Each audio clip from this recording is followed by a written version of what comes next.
How to create an email account in DirectAdmin. We assume you have already logged into your DirectAdmin account. Now click this email account's icon. This is the interface where you can create new email accounts and manage the existing ones. Click Create Account button.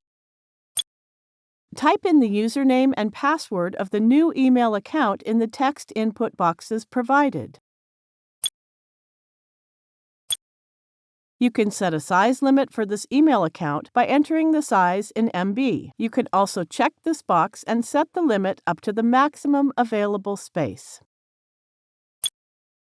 You can also set a limit on sending emails. By default, the limit is 200 emails.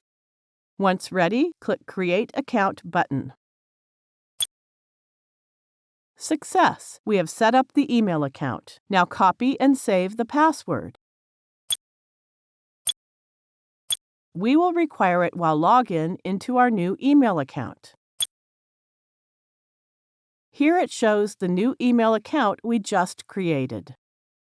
Thank you for watching.